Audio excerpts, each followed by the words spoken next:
aquele gestor que, além da coluna de vendas lá, bateu meta, não bateu meta, bateu meta, aquela coluna que todo mundo adora e faz sentido, porque Exato. vendas é o pulmão da empresa e todo mundo tem que estar de olho lá, especialmente o gestor. Mas o gestor que olha além da coluna de vendas e ele sabe o custo de cada representante, o que ele consegue enxergar que outros gestores não conseguem enxergar? Ele consegue enxergar qual é o representante que rende mais, né? Então ele consegue enxergar onde alocar esforço também, né? Eu acho que isso é muito importante e aí até vai mais ou menos os dois lados, né? Vale para o representante também, né?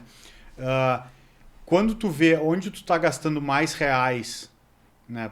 Mais em reais investidos para ter um real de volta, tu começa a alocar tua força e teus recursos, né? Teus recursos, seja ele qual for.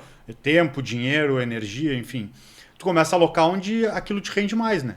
Então, tu vai parar... Às vezes tu olha para algo que te parece... E por isso que é legal ter os números, né? Muitas vezes a gente vê o representante comercial achando que um representante rende muito e quando ele vê tem um representante numa região menor, ele fala, ele pede menos ajuda, e vende tanto quanto aquele outro.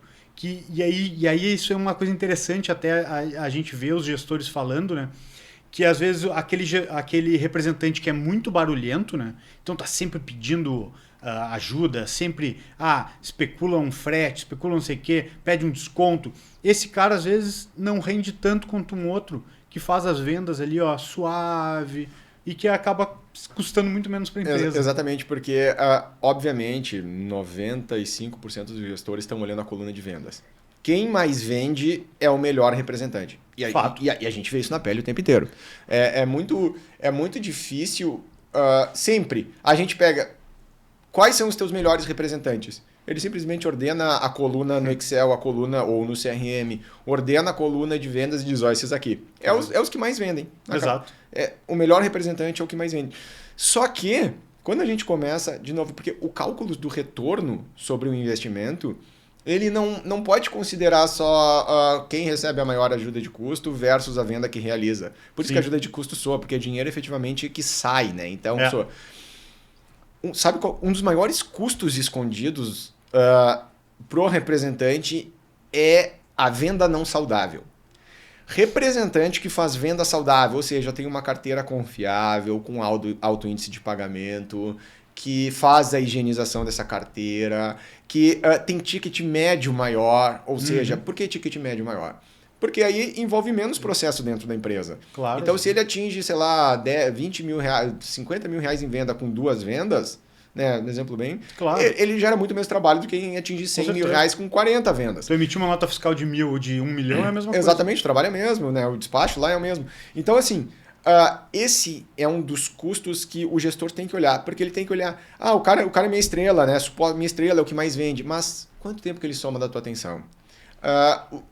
Os clientes, os compradores dele são bons compradores ou ruins compradores? Porque o bom representante, ele faz uma higienização forte da carteira de clientes. Sim. Porque ele não quer confusão.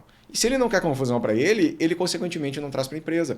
Então, mesmo que o volume às vezes é menor, o lucro por venda realizada, quando tu inclui investimentos que nem ajuda, tempo da tua equipe, o tempo que o gestor gasta com ele, o tempo tirando dúvida, que acho que tu até citou, não fica pedindo desconto, não sei o quê. Exato. Vendas mais limpas, cara, às vezes é bem comum, na verdade, não às vezes, é bem comum tu ter uma surpresa incrivelmente positiva, porque tu começa a olhar e dizer, peraí, exato, tem alguém aqui que tá me trazendo um retorno sobre o meu investimento muito maior do que o líderzão de vendas lá. Claro, exatamente. Cara, quando eu trabalhei como representante comercial, cara, teve épocas ali, para fechar meta, tu começa a escavar cliente ali que tu fazia tempo que tu não ia. Daí aquele cliente que chega na empresa e, não aprovou o crédito. Não, mas ele vai dar uma entrada no boleto e vai tentar parcelar o resto.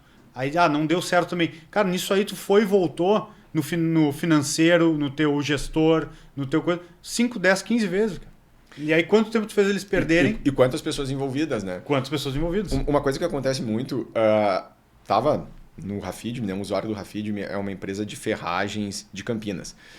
A gente aqui nunca fala quais são as empresas do Rafidem porque a gente não identifica. Eventualmente a gente cita um exemplo maior, que aí são empresas bem representativas, mas quando são empresas menores a gente normalmente não Até não quando cita fala elas. bem, a gente pode falar, mano. Exatamente. Não, mas esse eu vou falar bem. Mas eu estava conversando e a gente fez esse cálculo. E disse, olha, vamos olhar para a tua equipe, era uma equipe mais enxuta, e vamos olhar quem vende mais e vamos ver como é que está esse retorno. E a gente começou a colocar investimentos em estrutura, investimento em sistema, ajuda de custo, quem recebia. E aí você começa a medir. Vendas que são recusadas, compradores que estão inadimplentes e média de tempo gasto com cada representante. E aí a tabela mudou completamente. Sim. A gente começou a ver que, claro, o cara que vendia mais, ele dava mais trabalho também. Mas era uma característica dele, não é sempre, né? Era uma característica dele. E ele já começou, e ele olhou o número dos outros e realmente saltou os olhos, porque eram vendedores que davam um retorno sobre o investimento muito grande. E ele disse, é aqui esses caras. E esse cara falou, não, ele não é um representante ruim por isso. Exato. Ele é teu líder de vendas, é uma coisa muito positiva. Aproveita ele, mas começa a entender por que o ROI dele não é tão alto. Exato. Às vezes pode ser uma questão de região. A região, sei lá, os compradores são piores mesmo, tem mais dificuldade financeira. Mas algumas vezes está quebrando esse processo, seja porque ele está expandindo sem critério demais a carteira, porque, enfim, olha para esse cara e vê, porque ele tem volume, ele é um diamante bruto ali na tua carteira.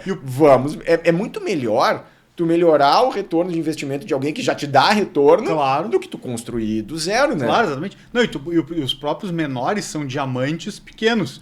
Daqui a pouco ali tu diz, cara, se eu conseguisse investir um pouco mais de tempo neles, né? Os caras têm um ROI muito bom.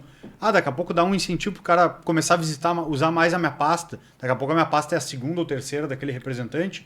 Daqui a pouco não, vou dar um incentivo para ele crescer mais. É um cara que não me dá trabalho nenhum, tudo que é venda entra bem.